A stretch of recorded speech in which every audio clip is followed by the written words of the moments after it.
Hello friends, myself Dr. Sabita Kumari, Senior Consultant Obstetrics and Gynecology, Delhi NCR। पहले के हमने 2 videos में cervical cancer के बारे में जानकारी दी है।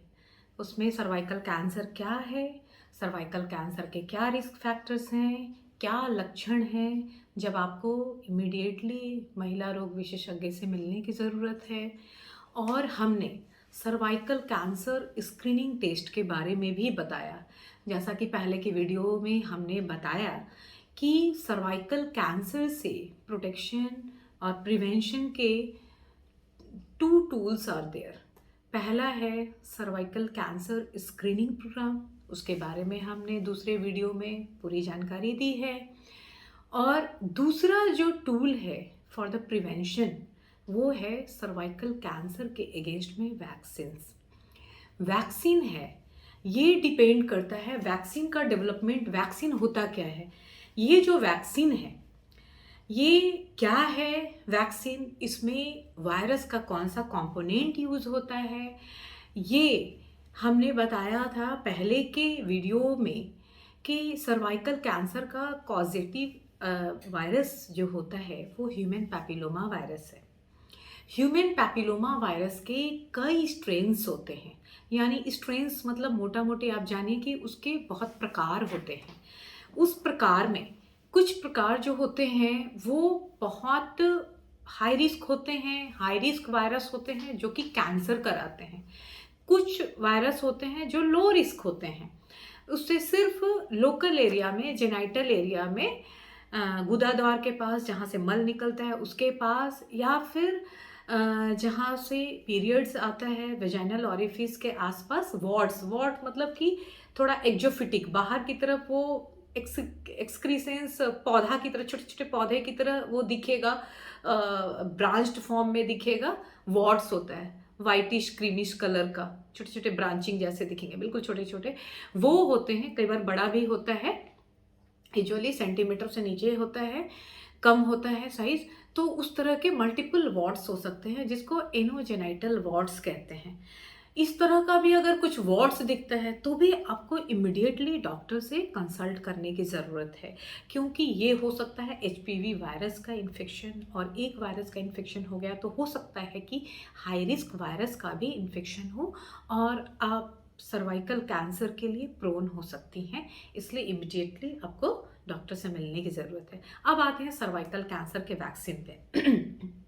तो सर्वाइकल कैंसर का जो सबसे शुरुआत में सर्वाइकल कैंसर का वैक्सीन आया, अच्छा उसके पहले मैं ये बता दूं कि सर्वाइकल कैंसर का वैक्सीन ये कितने एज ग्रुप को देना चाहिए जिससे कि मैक्सिमम प्रोटेक्शन हो सकता है। इसका प्रोटेक्शन का जो इंसिडेंस है वो प्रोटेक्शन 99.9% भी जा सकता है, बशर्ते कि ये एज जो निर्धारित की गई है उस एज की सीमा के अंदर ये लग जाए। इसमें उद्देश्य ये होना चाहिए कि बिफोर प्यूबर्टी वाले एरिया में, वेरी अर्ली प्यूबर्टल एरिया में, और बिफोर सेक्सुअल एक्टिविटी स्टार्ट होने के पहले अगर ये वैक्सीन लगता है तो ये मैक्सिमम प्रोटेक्शन देता है।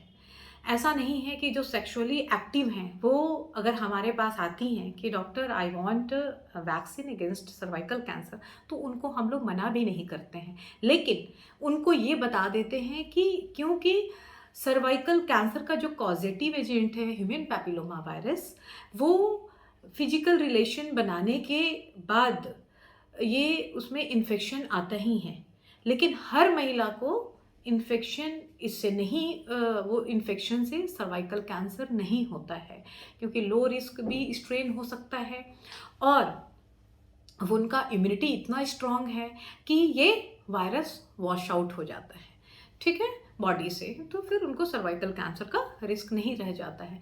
लेकिन अगर आती हैं तो उनको भी हम लोग देते हैं और बता देते हैं कि आपको प्रोटेक्शन उतनी नहीं होगी जितना कि ये उस एज ग्रुप में लगता। तो ये एफडीए ने जो एज ग्रुप दिया है वो 11 से 12 साल में अगर लग जाता है तो उसका मैक्सिमम प्रोटेक्शन होता है। और एक एक रेंज ये है कि 9 to 14 ईयर्स के अंदर अगर सर्वाइकल कैंसर की वैक्सीन लगती है तो मैक्सिमम प्रोटेक्शन होता है, ठीक है। क्योंकि ये जो वैक्सीन है ये पहले ही सेक्सुअल एक्टिविटी के पहले ही ये दे देने पर उसके अगेंस्ट में एंटीबॉडीज़ वगैरह बन जाता है, सेल मेडिएटेड इम्यूनिटी आ जाती है, तो उससे प्रोटेक्शन हो जाता है। तो एज ग्रुप हमने जान लिया कि 9 to 14 ईयर्स, लेकिन थोड़ा लिबरल होकर उस एज को थोड़ा किया गया है, 9 to 26 ईयर्स में भी आप दे सकते हैं ये वैक्सीन। तो कोशिश करनी चाहिए कि 9 to 26 years, preferably before starting physical sexual activities के पहले ये वैक्सीन लग जाए, तो इसमें मैक्सिमम प्रोटेक्शन होता है। अब है कि वैक्सीन के क्या टाइप्स होते हैं।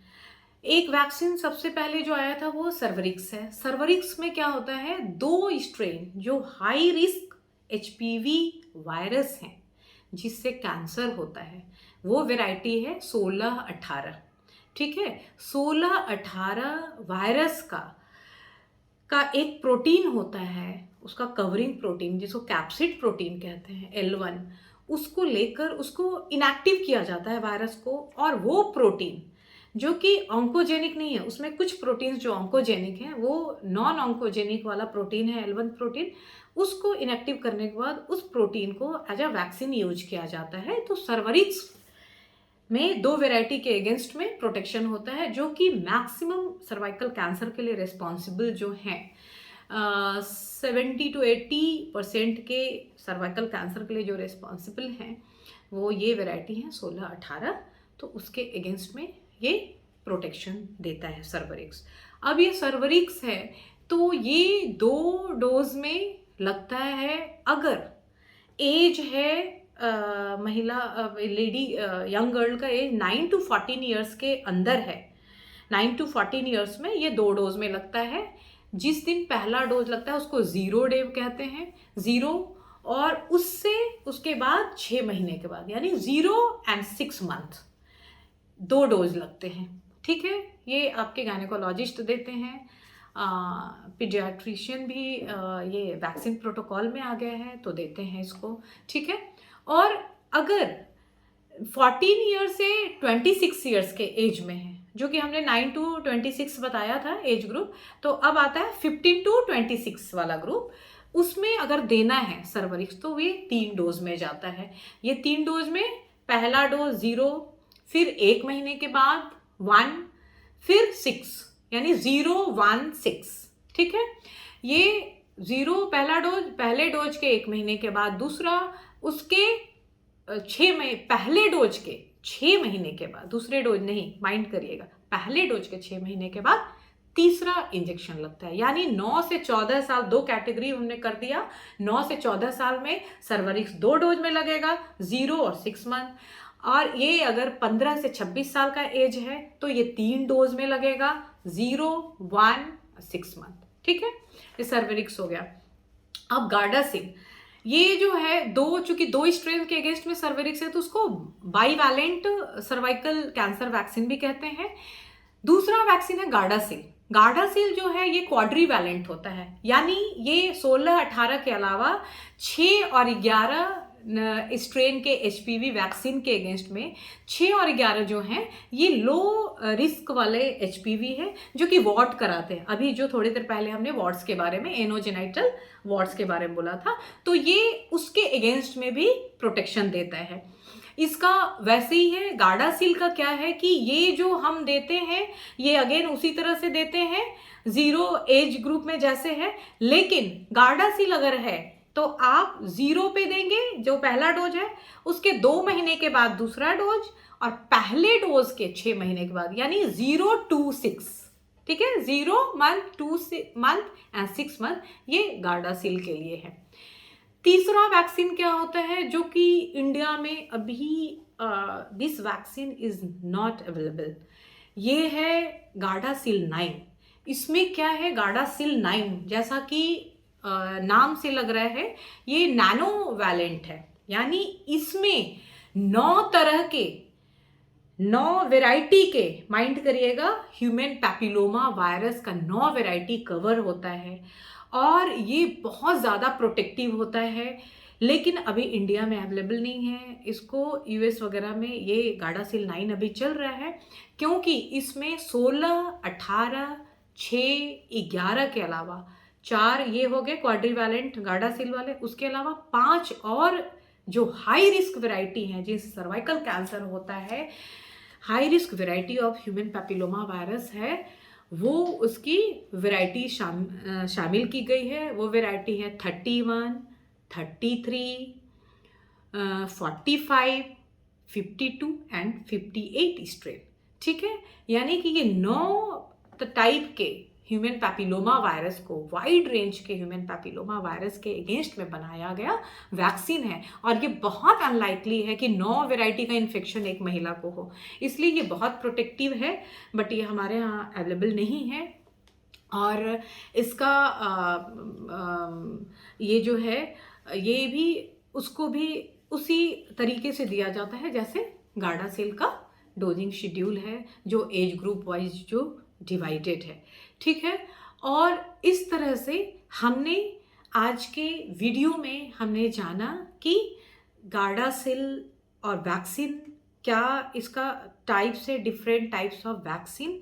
अब वैक्सीन की बात आई है तो लोग डरते हैं कि वैक्सीन से कहीं ऐसा नहीं हो कि वायरस को हमारे अंदर इंजेक्ट किया गया हो और वो सर्वाइकल कैंसर के लिए मतलब ज़्यादा प्रोन हो जाए। ये मिथ्स है, क्योंकि ओपीडीज़ में अगर आती हैं लेडीज़ आती हैं तो बताती हैं कि ये वैक्सीन जो है इससे कहीं रिस्क बढ़ तो नहीं जाता है। तो मैं बता दूं कि ये इनएक्टिवेटेड वैक्सीन है, ये किल किया हुआ होता है, उसको इनएक्टिव किया जाता है। और वायरस का सतह का कैप्सिड प्रोटीन से ये होता है, उसके जीनोम से कोई लेना देना नहीं है।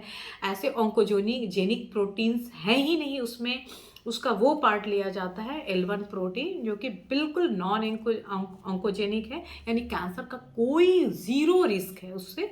उस वाले को वैक्सीन के रूप में उस पार्ट को यूज किया जाता है। और इसके साइड इफ़ेक्ट्स भी बहुत मिनिमल, जैसे बाकी वैक्सीन्स के होते हैं उसी तरह के साइड इफ़ेक्ट है कि जहाँ पे इंजेक्शन लगता है ये इंट्रामस्कुलर दिया जाता है, मसल में लगाया जाता है। ठीक है, तो इसको लगाने के लिए बहुत स्पेशल ट्रेनिंग की भी ज़रूरत नहीं है। ये गाँव में बहुत सारे, पुणे में और कई सेंटर्स है जहाँ पे कई हज़ार स्कूल के गर्ल्स को शामिल किया जाता है और उनको ईयर वाइज फॉलो करते हैं वैक्सीन देने के बाद। ये बहुत अच्छा काम हो रहा है, कुछ जो एक्टिविटीज़ हो रही है इस वैक्सीन को लेकर, तो उसमें लॉन्ग टर्म में फॉलो किया जाता है। तो साइड इफ़ेक्ट्स देखा गया कि बहुत मिनिमल है। एनाफाइलैक्टिक रिएक्शन, मतलब सीरियस रिएक्शन तो बहुत नेग्लिजिबल अमाउंट में है। वही होता है, मसल में देते हैं तो मस्कुलर पेन होता है थोड़ा, जहाँ पे इंजेक्शन दिया गया वहाँ थोड़ा पेन, स्वेलिंग, थोड़े दिन तक पेन हो सकता है। ठीक है, थोड़ा फीवरिश फील हो सकता है, शिवरिंग फील हो सकता है, या गैस्ट्रोइंटेस्टिनल सिम्टम्स हो सकता है, थोड़ा नॉजिया, वॉमिटिंग, पेट दर्द, इस तरह का सिम्टम्स होता है, जो कि अपने आप मैक्सिमली ये विदाउट ट्रीटमेंट ये साइड इफ़ेक्ट्स अपने आप सबसाइड हो जाते हैं। बॉडी एक होता है, माइल्जिया जिसको कहते हैं, मसल्स में थोड़े पेन होते हैं, तो ये अपने आप विद द टाइम पासिंग ये अपने आप सबसाइड हो जाते हैं। और वैक्सीन लगाने के बाद ये है कि कोई वैक्सीन लगा है तो आपकी इम्यूनिटी थोड़ी सी अफेक्टेड होती है, इम्यूनिटी का इम्यून सिस्टम आपका हाइपर होता है, तो थोड़े रिएक्शंस के चांसेस होते हैं। और ये रिएक्शंस थोड़े बहुत होने का मतलब है कि आपका इम्यून सिस्टम एक्टिव है, उस वायरस को एक्सेप्ट किया है, उस वायरस के पार्ट्स को एक्सेप्ट किया है, और उसके अगेंस्ट में लड़ने के लिए सेल मेडिएटेड या एंटीबॉडी मेडिएटेड वो हथियार बॉडी में तैयार हो रहा है, जो कि आपको सर्वाइकल कैंसर के लिए प्रोटेक्शन देता है। तो आज के इसी जानकारी के साथ एक बार फिर से आप सभी का धन्यवाद। फिर मिलते हैं अगले वीडियो में अगली जानकारी के साथ। धन्यवाद।